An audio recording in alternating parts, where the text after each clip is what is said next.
Mateus capítulo 15, a gente vai ler a partir do versículo 1.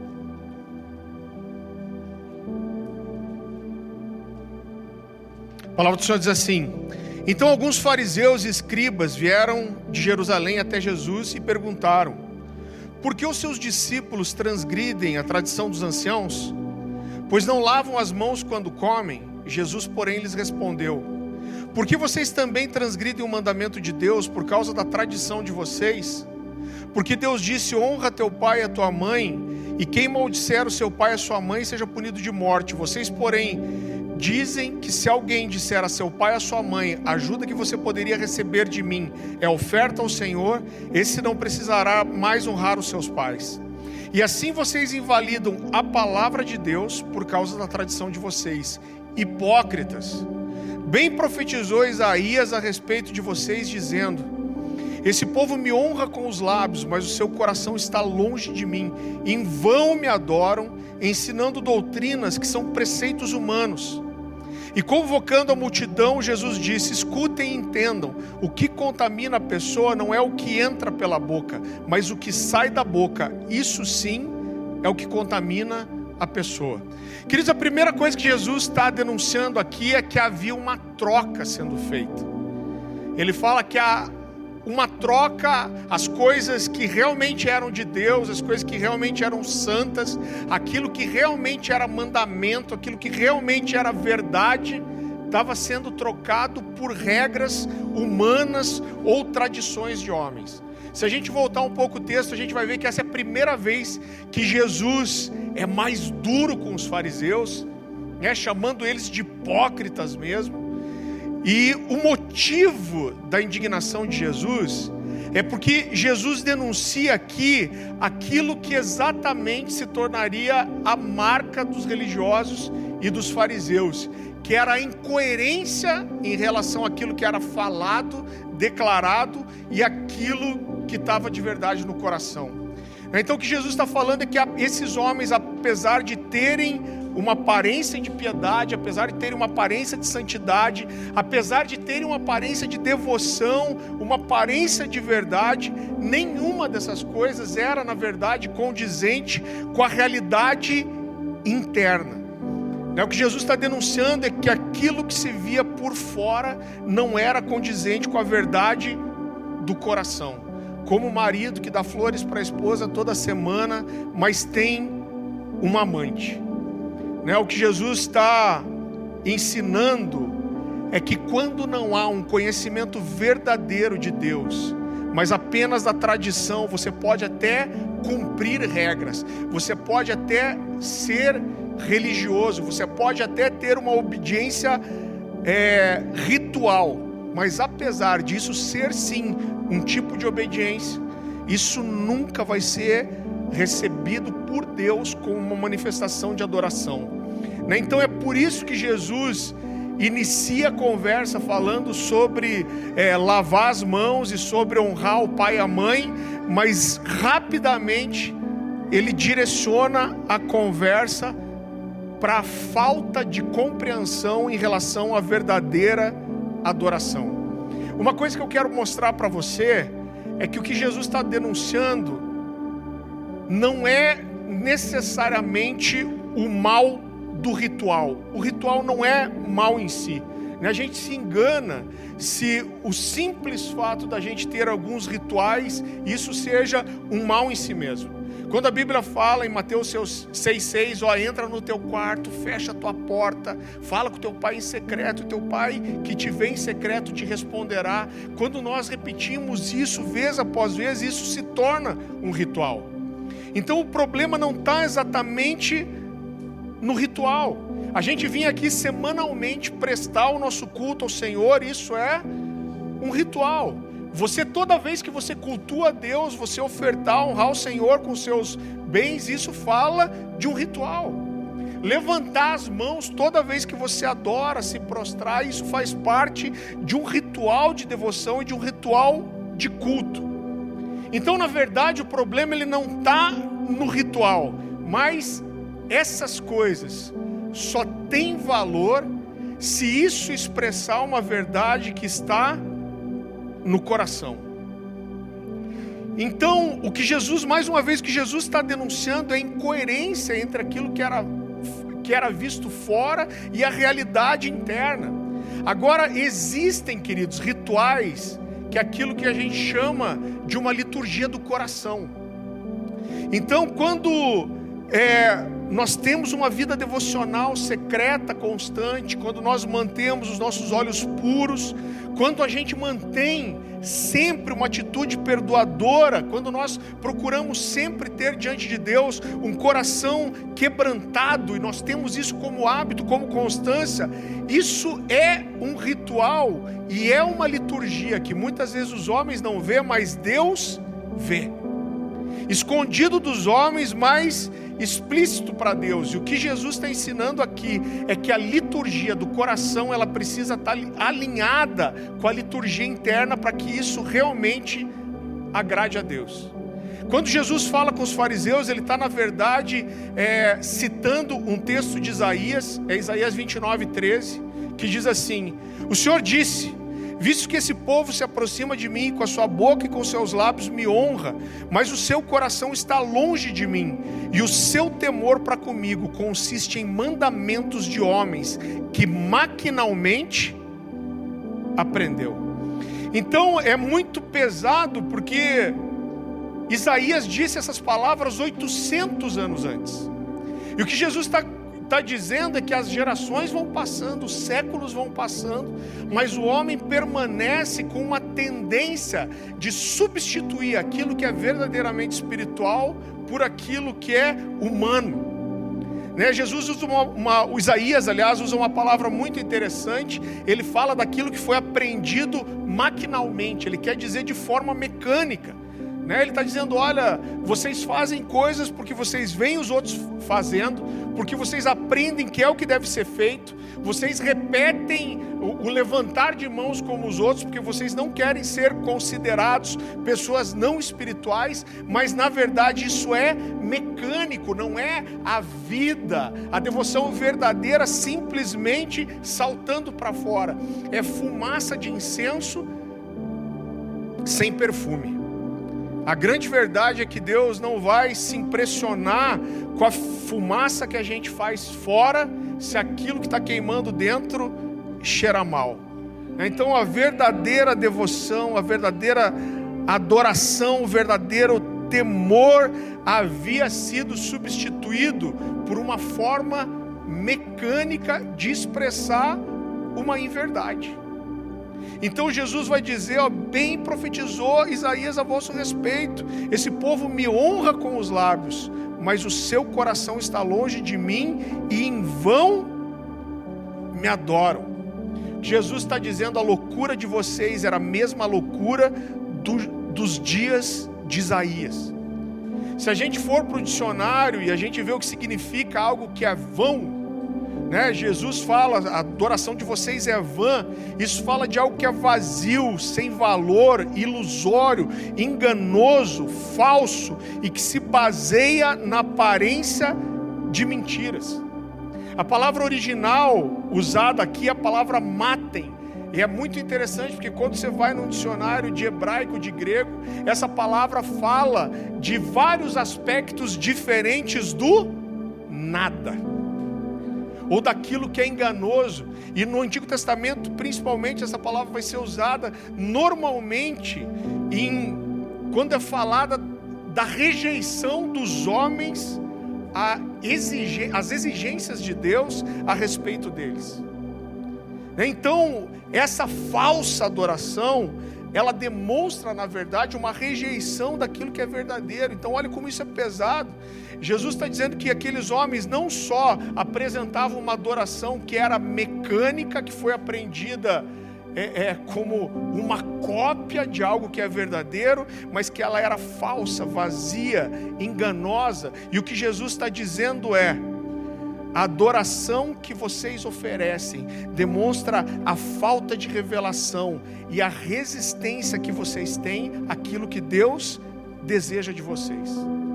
Queridos, é muito interessante, porque quando a gente começa a falar sobre essas coisas, eu acredito que a tendência que a gente tem é de olhar para isso e falar: cara, a minha adoração não é falsa, eu não sou religioso, a minha adoração não é vã. Mas é impressionante como, de uma forma muito fácil, a gente vai substituindo as coisas que são reais por conceitos que são humanos, e a gente não percebe isso, e a gente acaba muitas vezes fazendo essa troca daquilo que é genuíno pelo que é falso.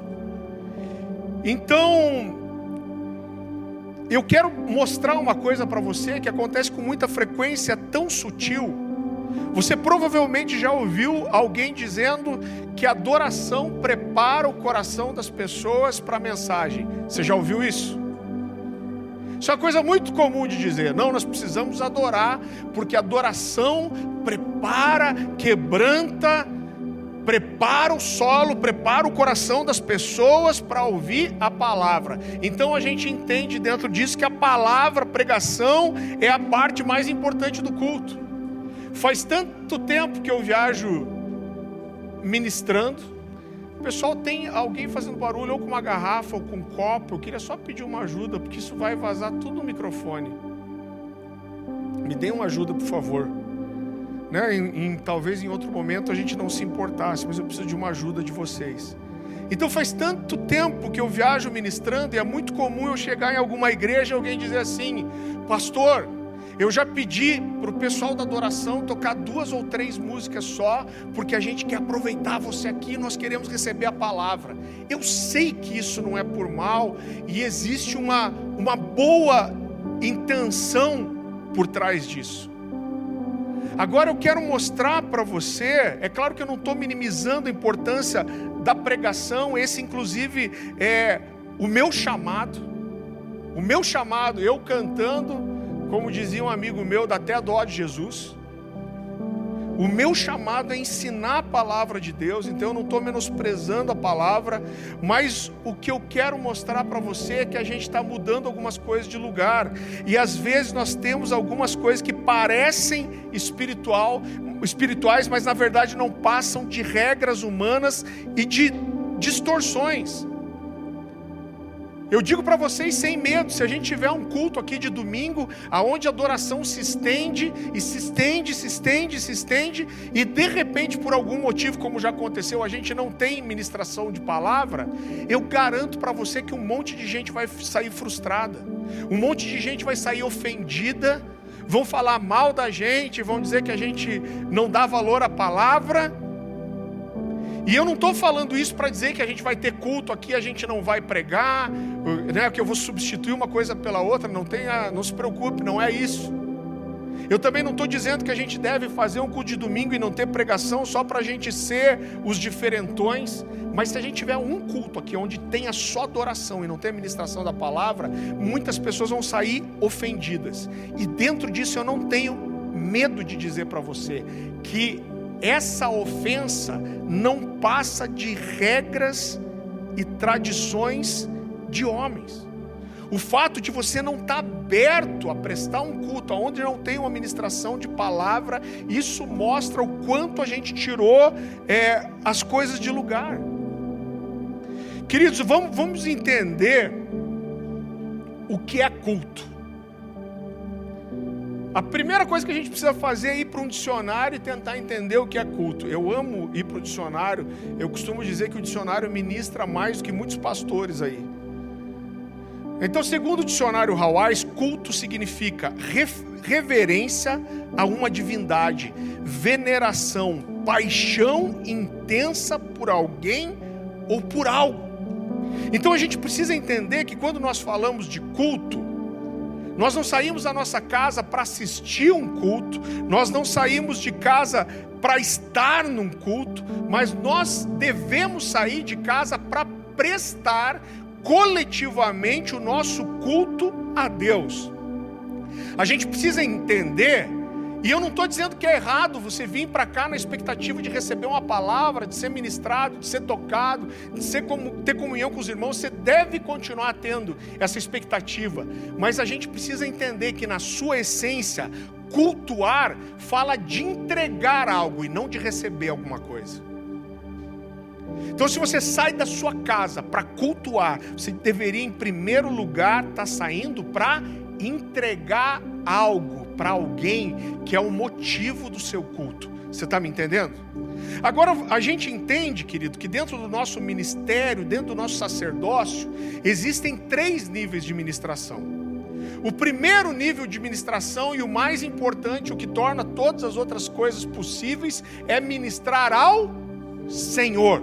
Esse é o nível mais excelente, o primeiro de todos. Até porque se a gente não faz esse, os outros perdem o valor.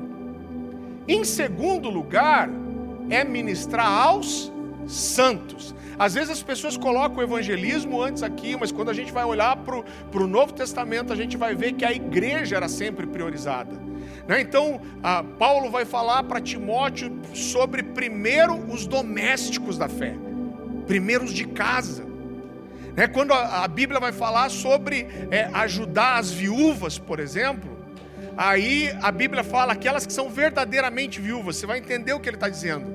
Ele diz, aquelas que têm um testemunho cristão genuíno e que não tem a família para cuidar delas. Então, em primeiro lugar, a minha responsabilidade é com os meus irmãos. Em terceiro lugar, ao mundo. Agora vamos entender o seguinte: quando a gente vai prestar o nosso culto a Deus, a gente já entendeu o que é culto, é oferecer algo para Deus. Qual é a parte do culto que nós realmente oferecemos para Deus? Qual é? A adoração e a contribuição. Então a nossa adoração e a parte de ofertório são as partes que nós entregamos para Deus de verdade. E depois nós ministramos a palavra, e a palavra não é para Deus, é para os santos. Então, dentro disso, eu não tenho medo nenhum de dizer que a parte mais importante do culto não é a pregação, mas é a adoração e a contribuição, né? A gente entende que, na verdade, não é a adoração que prepara o coração das pessoas para a palavra, mas é a palavra que prepara o coração das pessoas para adorar. Né? Alguém já falou assim, então vamos mudar a ordem de culto? Não, não é sobre isso.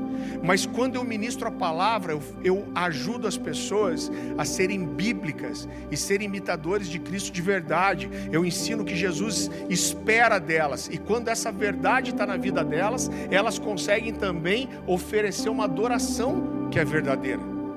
Agora, olha, querido, como isso é forte. Então, olha como é sutil. Quando eu digo que a adoração prepara o coração das pessoas para a palavra, eu estou dizendo que a adoração já não é mais para adorar, mas a adoração é para preparar o coração do homem. E eu quero te dizer que a adoração, ela é um propósito em si mesmo. Qual é o propósito da adoração? Simplesmente adorar. Ela não tem outro propósito.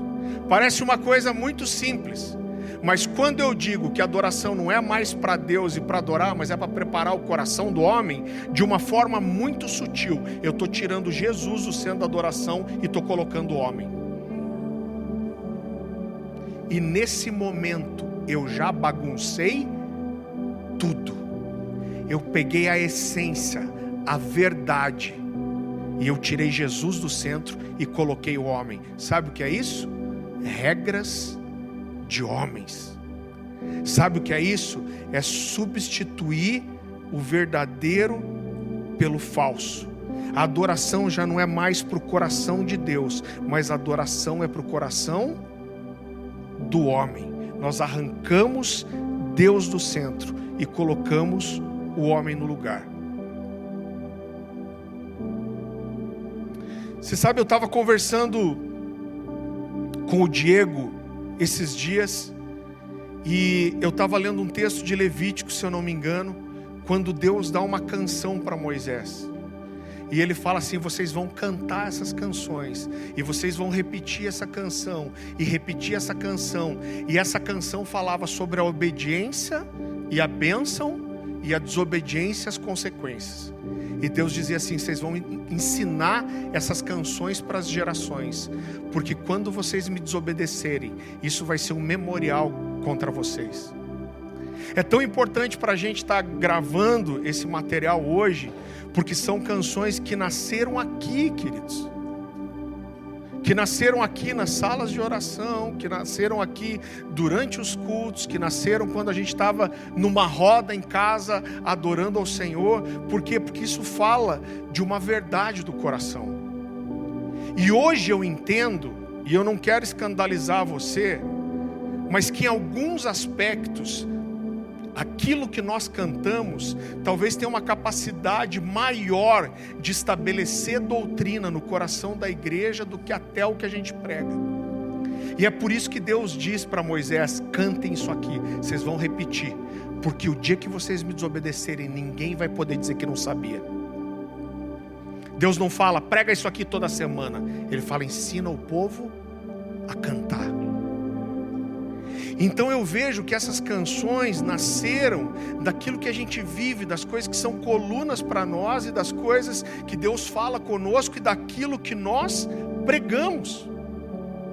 Então por isso que é tão forte e os ministérios de adoração são tão importantes na igreja, porque eles não levam só o povo a preparar o coração das pessoas para receber a palavra, mas a adoração honra ao Senhor, ela faz a parte mais importante do culto, ela estabelece doutrina, porque a adoração verdadeira é quando nós colocamos para fora uma verdade que está no coração. E queridos, uma das coisas que mais mexe com o meu coração é a forma que a igreja responde aqui a algumas partes específicas da canção.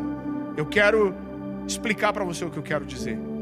Quando a gente olha para as escrituras, dentro da teologia a gente fala que Deus ele traz nas escrituras uma revelação progressiva. Então a gente olha desde Gênesis, desde o início de Gênesis, quando Deus fala, façamos o homem a nossa imagem e semelhança. Tudo isso está apontando para quem? Para Jesus. Então a Bíblia traz uma revelação progressiva, aonde o ápice da revelação é Jesus.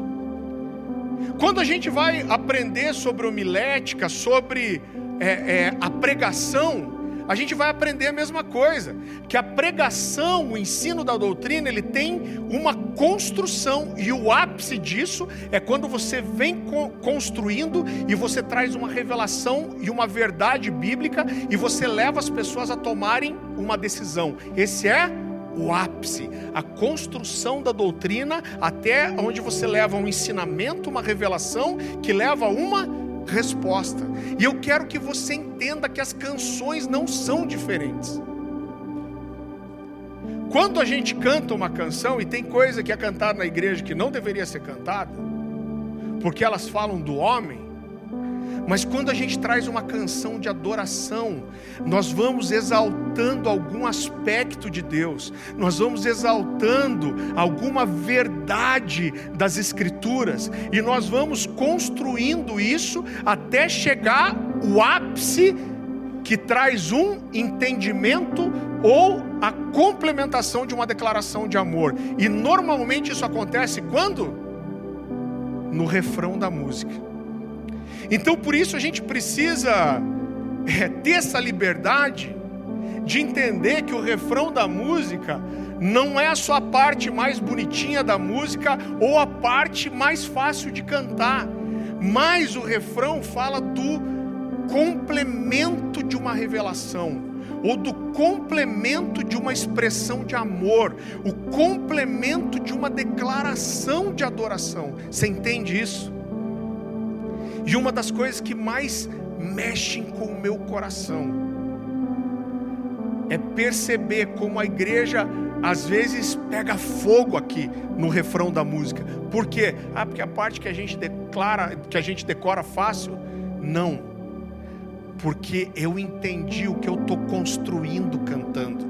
E quando eu chego no refrão, essa verdade sobre Jesus, ela está explodindo no meu coração. E eu coloco isso para fora, com todo o meu coração, com toda a minha força, com todo o meu entendimento.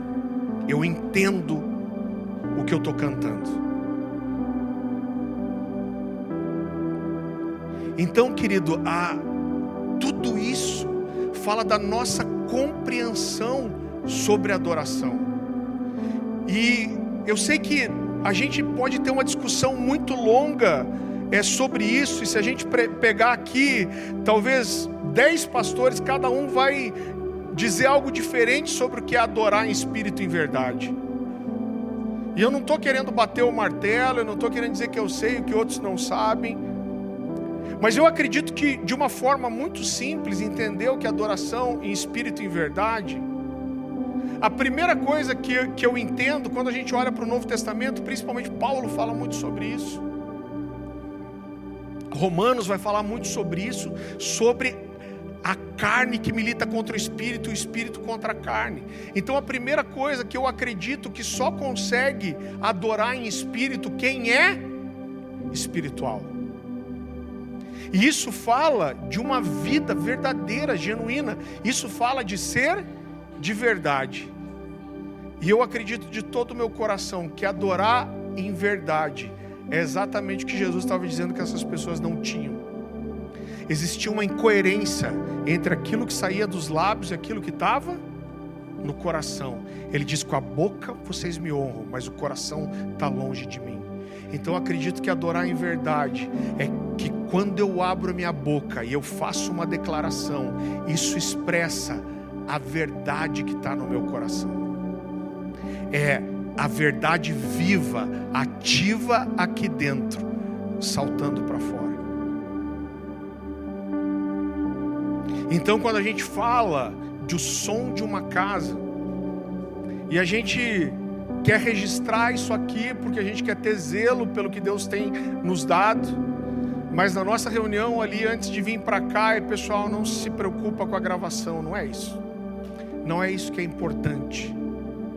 O que é importante é a gente registrar o que essa casa vive, é registrar o que está no nosso coração, é registrar o que a gente faz não no dia de uma gravação, mas o que a gente faz todas as vezes que a gente está reunido, nem só na igreja, mas quando a gente está 2, 3, 4, 5, é isso, a gente só quer ser de verdade.